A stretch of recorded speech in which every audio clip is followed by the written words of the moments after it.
வெறுப்பை அகற்றுவோம், ஆதிக்கத்தை வேறறுப்போம்,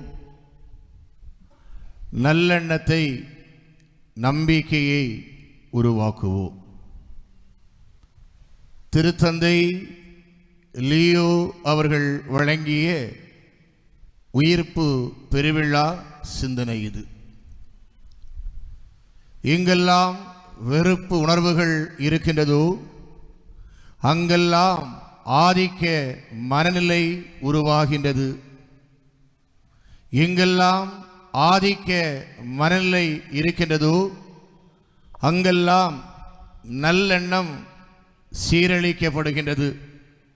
ஆகவே நல்லெண்ணம் நம்பிக்கை உருவாக நாம் வெறுப்பை வேறறுப்போம், ஆதிக்க மனநிலையை வீழ்த்துவோம் என்று உலக மக்களுக்கு நம்முடைய திருத்தந்தை லியோ அவர்கள் அழைப்பை கொடுத்திருக்கின்றார்கள். நம்பிக்கை என்பது வந்து போகக்கூடிய ஒரு நிகழ்வு அல்ல. மாறாக நம்பிக்கை என்பது வாழும் நிகழ்வு. அது எப்படி வாழ்கிறது? இயேசு நேற்றும் இன்றும் என்றென்றும் வாழ்கின்றார். அப்படி என்றால் நம்பிக்கை என்றும் வாழ்கிறது. நம்பிக்கை என்றும் வாழ வேண்டும் என்ற அந்த உணர்வோடு நாம் பயணிக்க இயேசு உயிர்த்திருக்கின்றார்.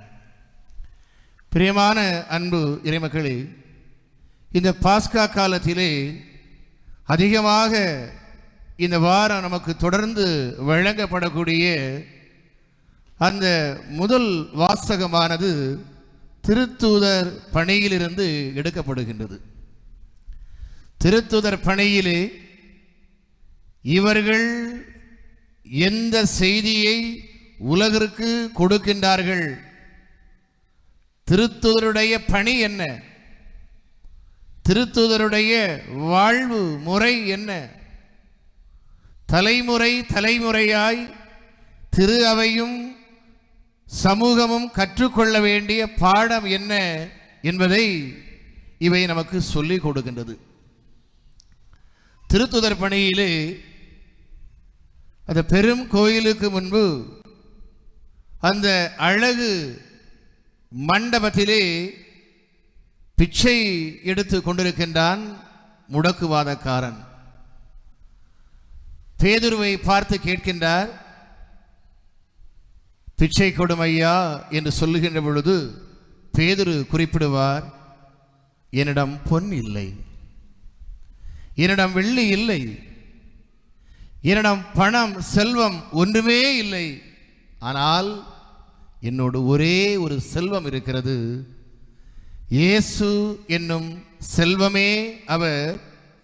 ஆகவே அந்த செல்வத்தின் பெயரால் நான் உமக்கு கட்டளையிடுகின்றேன், அந்த கடவுளை பார்த்து வேண்டுகின்றேன், எழுந்து நடையும் என்று சொன்னார். அந்த முடக்கு வாதமுற்ற மாற்றுத்திறனாளி எழுந்தார், நடந்தார், பேதுருவோடு அந்த கோயிலுக்குள் நுழைகின்றார். மக்கள் சொல்லிக் கொள்கின்றார்கள், இவன் ஆலயத்தினுடைய முன்பகுதியில் இருந்து பிச்சை எடுத்து கொண்டிருந்தவன் அல்லவா, இவன் எப்படி ஆலயத்திற்குள் எழுந்து நடந்தான் என்ற வியப்பு அந்த ஆலயத்திற்குள் நுழைந்த ஒவ்வொருடைய மனிதருடைய உதடுகளிலும் ஒலித்து கொண்டே இருந்தது. இயேசு என்னும் செல்வம் இருந்தால் அன்றி நம்மால் எழுந்து நடக்க முடியாது. இன்றைய முதல் வாசகத்திலும் என்ன சொல்லப்படுகிறது? திருத்தூதரோடு இணைந்து இந்த மனிதன் பயணிக்கின்றான், இறைப்பணி ஆற்றுகின்றான். எழுந்தவன் என்ன செய்கின்றான்? வீழ்ந்தவன் எழுகின்றான். எதற்காக? இவன் எழுந்தான், எதை நோக்கி பயணிக்கின்றான், இந்த பயணத்தினுடைய லட்சியம் என்ன, இந்த பயணத்தினுடைய தேவைதான் என்ன என்பதை திருத்தூதர் பணி இந்த பாஸ்கா காலத்திலே நமக்கு வழங்கி நம்முடைய முடங்கி போன இதயங்களை, முடங்கி போயிருக்கக்கூடிய உள்ளங்களை உயிர் துடிப்போடு செயல்பட ஒரு அழைப்பை கொடுக்கின்றது. பிரியமான அன்பு இறைமக்களே, நம்முடைய திருத்தந்தை லியோ சொல்வார், புனிதம் என்பது ஒரு சில நபர்களுக்கானது அல்ல. புனிதம் என்பது அது பொதுவானது. திருமுழுக்கு வழியாய் நாம் ஆண்டவருடைய பிள்ளைகளாக ஏற்றுக்கொள்ளப்பட்ட அனைவரும் புனித வாழ்வுக்காக அழைக்கப்படுகின்றார்கள். எனவே இந்த புனிதம் எதன் உச்சத்தில் துலங்குகிறது? கடவுளுக்கு தன்னை சாட்சியாக ஒப்பு கொடுக்கக்கூடிய மறை சாட்சியத்திலே துலங்குகிறது.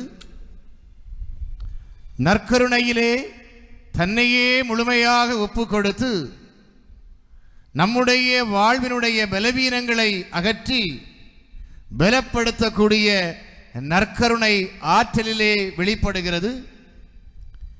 பிறருடைய கண்ணீரை துடைக்க கரங்கள் விரித்து, கரங்கள் கோர்த்து இணைந்து அந்த விழிநீரை துடைக்கக்கூடிய பிறர் அன்பு சேவையிலே அது நிலை பெறுகிறது என்று திருத்தந்தை லியோ அவர்கள் குறிப்பிடுகின்றார்கள். எனவே இந்த மூன்றுக்கும் சொந்தம்தான் இந்த புண்ணிய பூமி. முதலிலே மறைசாட்சியாக இருக்கக்கூடிய நம்முடைய வணக்கத்துக்குரிய புனித தேவ சகாயம் பிறந்த இந்த புண்ணிய பூமி பலரும் வணங்கி நம்பிக்கை பெறக்கூடிய ஒரு தளமாக இருக்கிறது என்று சொன்னால், அவர் மறை சாட்சியாக நம்பிக்கை வாழ்விற்கு தன்னை விதைத்திருக்கிறார் என்பதில்தான் அந்த புனிதத்தினுடைய மகத்துவம் துலங்குகிறது. பிரியமான அன்பு இறைமக்களே, இன்றைய நற்செய்தியிலே மூன்றாவது முறையாக இயேசு ஆண்டவர் உயிர்த்திருக்கிறார் என்று சொல்லக்கூடிய சாட்சியத்தை திருத்துதர்களுக்கு அவர் வழங்குகின்ற பொழுது, இந்த திருத்துதர்கள் மறை சாட்சியானாலும் உயிர்த்த ஆண்டவரோடு தான் வாழ்வோம் என்று சொல்லக்கூடிய உறுதிப்பாட்டை தருவதாக இன்றைய நற்செய்தி வாசகம் நமக்கு சொல்லிக் கொடுக்கின்றது. யார் இந்த திருத்தூதர்கள்? என்ன செய்தி இன்று கொடுக்கப்பட்டிருக்கிறது? கடலிலே மீன்களை பிடித்திருக்கக்கூடிய பேதுரு,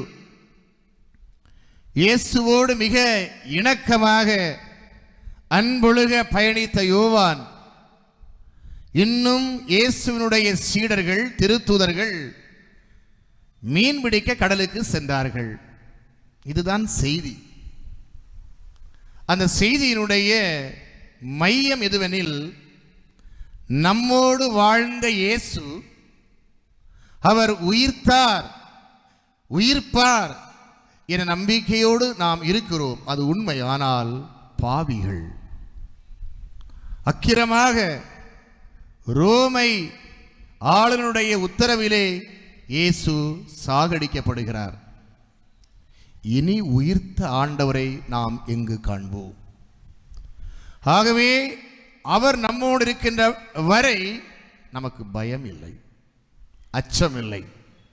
எனவேதான் கடல் கடந்து சென்றாலும், தீ நடுவே நடந்தாலும் கடவுள் என்னோடு இருக்க நான் ஒருபோதும் அச்சம் கொள்ளேன் என்ற அந்த உறுதிப்பாட்டை இந்த பேதுருவும் யோவானும் உட்பட இழந்து கடலை நோக்கி பயணிக்கின்றார்கள். இனி இயேசு நம்மை அழைப்பதற்கு முன்பு செய்த மீன் பிடிக்கக்கூடிய பணிக்கு புறப்படுவோம் என்று புறப்பட்டு போகின்றார்கள். அந்த இடத்தில்தான் கடவுள் மூன்றாவது முறையாக தமது திருத்துதருக்கு கடவுள் காட்சி கொடுக்கின்றார், உடன் இருக்கின்றார். எனவே இந்த காட்சி என்பது மாய வித்தை அல்ல, உடனிருத்தல், தெளிவாக தன்னுடைய உயிர் துடிப்பான உடனிருப்பை பதிவு செய்தல். தான் பதிவு செய்த இந்த உயிர் துடிப்பான நிகழ்வு மனதிலே, வாழ்விலே ஏற்றமிகு உயர்வை, உன்னதத்தை, புது வாழ்வை வெளிப்படுத்துதல் என்பதில் தீர்க்கமாக இயேசு ஆண்டவர் திருத்துதலோடு இந்த நிகழ்வை வெளிப்படுத்துகின்றார். எனவே இந்த ஆண்டவருடைய அழைப்பை, அவரிடம் இருந்து மிகுந்த அன்பை பெற்ற யோவான் வெளிப்படுத்த வலையை வீச 153 மீன்களை, பெரிய மீன்களை பிடிக்க பெரும் பாடுபட்டு அந்த மீனை கரை சேர்க்க ஆண்டவர் இயேசு அப்பத்தை பிட்டு தம் சீடர்களுக்கு வழங்கி தாம் உயிர்த்தார் என்ற அந்த உணர்வை அந்த இடத்திலே பதிவு செய்ததன் வழியாக மீண்டும் மீன்பிடிக்க சென்ற அவருடைய திருத்துதர்கள் இயேசுவுக்காக தங்களை மறைசாட்சியாக்கக்கூடிய அளவுக்கு அவருடைய உயிர்ப்பு அனுபவத்திலே இணைகின்றார்கள், பயணிக்கின்றார்கள். அந்த லட்சியத்திலே உறுதியோடு, தெளிவோடு, நிலைப்பாடு கொள்ள தங்களை அர்ப்பணிக்கின்றார்கள். இதுதான்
நம்பிக்கை வாழ்வு. கடவுள் என்னோடு இருக்க நான் இழந்த வலுவற்ற அந்த நிலையை வலுப்படுத்திக் கொள்ள ஒரு அனுபவம். இரண்டாவது, இயேசு ஆண்டவர் அப்பத்தை பிட்டு கொடுக்கின்ற பொழுது உண்மையிலே இவர் உயிர்த்த இயேசுதான் என்பதை திருத்தூதர்கள் இனம் கண்டு கொள்கின்றார்கள். பிரியமான அன்பு இறைமக்களே, எனக்கு தெரிந்த ஒரு சில அனுபவங்கள், குறிப்பாக இந்த தவக்காலம் 40 நாட்களிலே ஒரு சில மனிதர்கள் கடவுள் மீது மிகுந்த அன்பு கொண்டு நம்பிக்கை வாழ்வில் பரம்பரையாக பாரம்பரியமாக கொண்டிருக்கக்கூடிய நம்பிக்கையால் என்ன செய்ய மாட்டாங்க, ஒரு சில கெட்ட பழக்கங்களை செய்ய மாட்டாங்க. குறிப்பாக குடிப்பழக்கம், வெத்தலை பாக்கு போடுவது, புகைப்பிடிப்பது, சூதாடம் செய்வது, இன்னும் பல்வேறு விதமான கெட்ட பழக்கங்களிலிருந்து அவர்கள் ஒரு உத்தம வாழ்க்கை வாழ்ந்து கொண்டிருப்பார்கள். எனக்கு தெரியும் ஒரு சில மனிதர்கள் இந்த காலகட்டத்தில் நாம் அவர்களை பின்பற்றி வாழ வேண்டும் என்று சொல்லக்கூடிய விதத்தில் இந்த 40 நாட்களும் அவருடைய வாழ்க்கை திரு அவையில் இருக்கக்கூடிய அருள் தந்தையர்களுக்கு கூட எடுத்துக்காட்டாக இருக்கக்கூடிய அந்த மகத்துவமான வாழ்க்கையை வாழக்கூடிய இந்த நல்ல உள்ளங்கள் உயிர்ப்பு அன்றைக்கே என்ன செய்கிறார்கள், பழைய நிலைக்கு போய்விடுறாங்க. இதுதான் பிரச்சனை. இந்த தவக்காலம் என்பது ஒரு புது வாழ்வுக்கான துவக்கம். ஆனால் உயிர்ப்பிலே அது நிறைவு பெற்று தொடர்ந்து பயணிக்க வேண்டும். ஆனால் உயிர்ப்பு அன்று அது என்ன செய்யப்படுகிறது, வெட்டப்படுகிறது, வேர் அறுக்கப்படுகிறது. உயிர்ப்பினுடைய மகத்துவம் இல்லாத அளவுக்கு அது தன்னுடைய மாண்பை இல்லாமல் செய்து விடுகிறது. எனவேதான் நம் கொண்டாடக்கூடிய விழாக்கள் என்பது இதயத்தை தொடவில்லை என்று சொன்னால், வாழ்வினுடைய மாற்றத்திற்கு வழிவகை செய்யவில்லை என்று சொன்னால், அவை வெறும் சடங்காகவே மாறிவிடும். கடவுள் வழிபாடு என்பதை அவர் வழி நடப்பதற்கான ஏற்பாடு என்றுதான் நமக்கு கற்றுக் கொடுக்கின்றார். ஆனால் நாம் அதை என்ன செய்து விடுகிறோம்? வெறும் சடங்காக மாற்றி விடுகிறோம். நம்முடைய வணக்கத்துக்குரிய பாதுகாவலர் தேவசகாயம் என்று இயேசு ஆண்டவரை உண்மையான கடவுள் என நினைத்து தன்னுடைய வாழ்க்கையை முழுமையாக அர்ப்பணித்தாரோ, அன்று முதல் கடைசி துளி இரத்தம் இருக்கின்றவரை அவர் இயேசுவே ஆண்டவர் என்பதில் உறுதியாக இருந்தார். அவருடைய வாழ்க்கையும் அதற்கு உதாரணமாக இருந்தது. எனவேதான் அவர் புனிதரானார். திருத்தந்தை சொல்வது போல, புனிதம் என்பது ஒரு சில மனிதருக்கானது அல்ல, அது எல்லோருக்கும் பொதுவானது என்பதை உலகறிய பொது நிலையினர் வாழ்வு வாழ்ந்த நம்முடைய ஞானத்தந்தை புனித தேவசகாயம் குடும்ப வாழ்க்கை வாழ்ந்து ஒரு புனிதத்தை இந்த உலகிலே வெளிப்படுத்தி இருக்கிறார் என்று சொன்னால், திருத்தந்தையினுடைய உயிர்ப்பு செய்தி இந்த மண்ணிலே வாழ்கிறது என்பதற்கு அவருடைய வாழ்வு ஒரு உதாரணம். அவர் வழி வாழ நாமும் அழைக்கப்பட்டிருக்கிறோம். இறுதியாக சேவை மனப்பான்மை. யார் இன்று வாசிக்கப்பட்ட இந்த திருத்தூதர்கள்? திருத்தூதர்கள் இயேசுவால் ஆட்கொள்ளப்பட்டு, இயேசுவால் முழுமையாக அன்பு செய்யப்பட்டு, உயிர்த்த ஆண்டவர் உங்களோடு நான் இருக்கிறேன் என்று சொன்ன பொழுது கடலில் பெற்ற அந்த அனுபவம், அலை, புயல், மீன் கிடைக்குமா கிடைக்காதா என்ற ஏக்க பெருமூச்சோடு பயணிக்கக்கூடிய அந்த மீனவ மக்கள் மத்தியிலே ஆண்டவருடைய அந்த குறுக்கீடு என்பது புது வாழ்வுக்கான ஒரு துவக்கம். அதுவே திருத்தூது பணிக்கான ஒரு அழைப்பு. எனவேதான் எல்லா திருத்தூதர்களும் மறைசாட்சியாக கொல்லப்பட்டு கடவுளோடு இறந்து கடவுளோடு உயிர்த்திருக்கின்றார்கள். எனவேதான் திருத்தூது பணி முதல் வாசகமாக இந்த வாரம் நமக்கு வழங்கப்பட்டிருக்கிறது. நாமும் அதற்கு செவி சாய்த்திருக்கின்றோம். பிரியமான அன்பு இறைமக்களே, ஏன் இவர்கள் கல்லால் எறிந்து கொல்லப்பட்டார்கள்? இயேசுவே ஆண்டவர். அவர் இன்றும் என்றும் எப்போதும் மாறாத கடவுள். ஏனெனில் அவர் நமக்காக நொறுக்கப்பட்டார், நமக்காக சிலுவையை சுமந்தார், நமக்காக அவமானப்பட்டார், நமக்காக தன்னுடைய கடைசி இரத்தத்தையும் இந்த மண்ணிலே நமக்காக ஒப்பு கொடுத்தார். எனவே நமக்காக தன் உயிரையே முழுமையாக ஒப்பு கொடுத்த ஒப்பற்ற தலைவன் அவரே எங்களுடைய ஆண்டவர் என்று சொல்லி உலகெல்லாம் சென்று அவர்கள் அறிவித்த பொழுது கல்லெறியப்பட்டார்கள். தலைகீழாக சிலுவையில் அறையப்பட்டு சாகடிக்கப்பட்டார்கள். இவர்கள் சாட்டையால் அடிக்கப்பட்டார்கள். ஏராளமான துன்பங்களை துயரங்களை அனுபவித்தார்கள். ஆனால் இயேசுவோடு இறந்து இயேசுவோடு உயிர்ப்போம் என்ற நிலைப்பாட்டில் உறுதியாக இருந்து இயேசு என்னும் நம்பிக்கை விதைக்கு சான்றாக அவரோடு தங்களை விதைத்து தளிர்த்து இன்றும் வாழ்ந்து கொண்டிருக்கின்றார்கள். அந்த வரிசையில் குடும்ப வாழ்க்கை வாழ்ந்த புனித தேவ சகாயமும் ஒரு சிறந்த அடையாளம். இந்த உலகிலே ஏழை எளிய மக்கள், பிற்படுத்தப்பட்ட மக்கள், தாழ்த்தப்பட்ட மக்கள் கடவுளுடைய படைப்பின் அந்த உன்னத நூல் விவிலியம் சொல்லி தருவது எல்லோரும் கடவுளுடைய பிள்ளைகள்.